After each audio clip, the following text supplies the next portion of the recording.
जय महाराष्ट्र मंडळी, कसे आहात सगळे? मजेत ना? तर आज तुमची लाडकी मयुरी अगदी अशा हटके रेसिपी सोबत आली आहे. तर पोहे तुम्ही बऱ्याच प्रकारचे खाल्ले असतील. कधी काकडी पोहे खाल्लेत का? नाव ऐकून हैराण झालात ना? हो हो, कर्नाटकामध्ये ही रेसिपी ना अगदी घरोघरी बनवली जाते. त्यांच्याकडे ना याला कुकुंबर अवलकी असं काहीतरी म्हणतात, म्हणजे पोह्याला तिथे अवलकी म्हणतात. तर आपण मराठीमध्ये काकडी पोहेच म्हणूया. तर ही रेसिपी ना उन्हाळ्यात पोटाला अगदी थंडावा देणारी आहे, त्यातल्या त्यात कमी वेळात कमी साहित्यात आणि खायला इतकी जास्त टेस्टी आणि हेल्दी सुद्धा आहे. बरेच जण वेट लॉस साठी सुद्धा हे कुकुंबर पोहा खातात. तर चला पटकन रेसिपीला सुरुवात करूया. तर म्हणजे हे काकडी पोहे, कुकुंबर पोहे जे काही तुम्ही म्हणाल किंवा कुकुंबर अवलकी, ते बनवण्यासाठी काय करायचं, आपले जे नॉर्मल पोहे असतात ना तेच घ्यायचे आपल्याला. आणि आता पोहे भिजत घालताना बरेच जण काय करतात, पोहे ना भिजत घालून त्याच्यात भरपूर असं पाणी ठेवतात किंवा पोहे भिजत घातल्यानंतर ते ओपन ठेवतात. तर त्यामुळे आपले पोहे बनवतानाच कडक व्हायला सुरुवात होते. तर आता काय करायचं, मी हे पोहे घेतलेत ना, हे स्वच्छ 2 ते 3 पाण्याने आपल्याला वॉश करायचे आणि त्यानंतर ह्या बाउलमधून ट्रान्सफर करून पोहे एका चाळणीत ठेवायचे. जेणेकरून काय होतं, जे काही एक्स्ट्रा पाणी असेल ना ते निघून जातं. आणि कधीही पोहे असे ओपन नाही ठेवायचे, चाळणीवर ना झाकण ठेवायचं, जेणेकरून तुमच्या पोह्याला हवा लागत नाही आणि ते असे सुकून कडक होत नाही. सो आता आपण हे मस्त धुवून चाळणीत ट्रान्सफर करूया, जेणेकरून पाणी सुद्धा गळेल आणि झाकण ठेवूया, म्हणजे कडक सुद्धा होणार नाही. तर आता आपले पोहे तर आपण भिजत घातले एक बाजूला. आता काय करायचं, काकडी ना व्यवस्थित पुढचा आणि तिचा मागचा भाग कापून घ्यायचा आणि जिभेने ना थोडीशी टेस्ट करून बघायची. बिकॉज काकडी ना बऱ्याच वेळा कडू असते आणि कडू काकडी जर आपण पोह्यात टाकली ना पूर्ण तिची टेस्ट बिघडून जाते. त्यामुळे मी आधीच टेस्ट करून बघितली आहे. आणि जर तुमच्याकडे काकडी कडू असेल तर थोडा वेळ मीठ लावून ठेवून द्या, कडवटपणा थोडासा कमी होतो तिचा. नाही तर दुसरी असेल तर दुसरी सुद्धा वापरू शकता, काहीच हरकत नाही. आणि काकडी अशी ना किसून घ्यायची आपल्याला किसणीच्या सहाय्याने. आणि हे पोहे ना मंडळी खरंच खूप टेस्टी आहेत, त्याचसोबत ना हेल्दी सुद्धा आहेत. आणि या भर उन्हाळ्यात आपल्या शरीराला पाण्याची तर गरज असतेच, आणि काकडीपेक्षा बेस्ट ऑप्शन काय असू शकतो राव. आणि बरेच जण ना हे पोहे वेट लॉस साठी सुद्धा खातात, तेलाऐवजी तुपात सुद्धा बनवतात बरेच जण. आणि गावठी काकडी असेल तर अजूनच भारी लागतात ते पोहे. ही आपली नॉर्मल जी बाजारात मिळते ना ती काकडी आहे. एक काकडी घेतली आहे मी इथे पूर्ण. हे बघा मस्त. आता ना काकडी किसून झाली की आपण जे पोहे भिजत घातलेले ना त्याच्यात हिला ट्रान्सफर करायची. तर पोहे ना मी चाळणीतून पाणी निथून ह्या बाउलमध्ये परत ट्रान्सफर केलेले, झाकून ठेवलेले मस्त. हे बघा पोहे बघू शकता तुम्ही, किती नरम आणि जास्त असे वाळलेले सुद्धा नाहीये, अगदी असे सुटसुटीत भिजले जातात.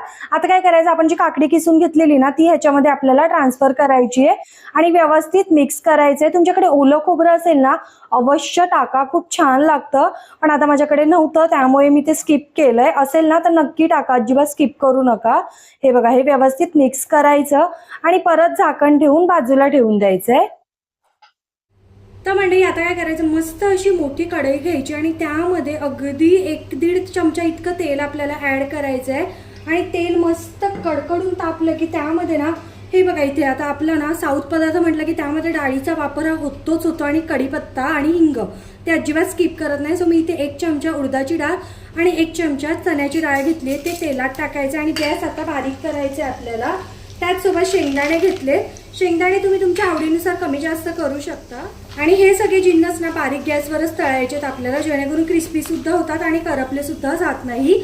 आता हे मिनिटभर परतलं ना की ह्याच्यामध्ये आपल्याला टाकायची आहे मोहरी. मोहरी पण मस्त तडतडते तेल गरम असल्यामुळे. आणि अगदी थोडंसं जिरं. आणि आता बघू शकता हे सगळ्या डाळी शेंगदाणे मस्त तडतडायला लागले. आता ह्याच्यामध्ये आपल्याला ना कढीपत्ता टाकायचा आहे. कढीपत्ता अजिबात स्किप करू नका हा.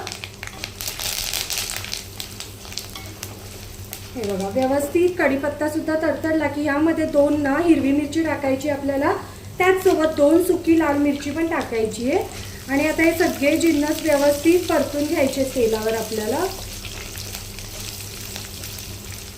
तर हे बघा बघू शकता मस्त असे आपले सगळे जिन्नस मीडियम टू लो फ्लेमवर कुरकुरीत झालेले आहेत, अजिबात करपवायचे नाही बरं का.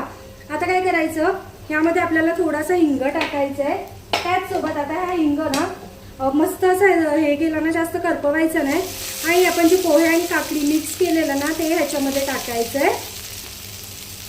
सुकं ओलं खोबरं असेल ना अवश्य टाका, माझ्याकडे नव्हतं त्यामध्ये स्किप झालंय माझ्याकडून. त्याचसोबत चवीपुरतं मीठ टाकायचं आणि अर्ध्या लिंबाचा रस.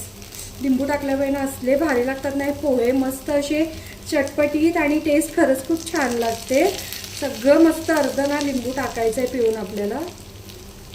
आणि आता व्यवस्थित मिक्स करायचं. हाय फ्लेम करायची नाही, बारीकच फ्लेम आहे इथे सुद्धा आता माझी. आणि जसं आपण हे पोहे आणि काकडी तेलात टाकतो ना एक वेगळा सुगंध येतो मस्त. असं वाटतं की काकडीची कोशिंबिरीला आपण फोडणी मारतो ना तेव्हा कसा वास येतो तसा. आणि आता भरपूर अशी कोथिंबीर टाकायची आणि हे असं ना कंटिन्युअस मिक्स करत करत फक्त 2 ते 3 मिनिटं ठेवायचं. बिकॉज ह्याच्यामध्ये काकडी असते ना पटकन खाली चिटकले जातात. काकडीच्या पाण्यामुळे पोहे सुद्धा आपले थोडेसे ओलसर झाल्यासारखे होतात.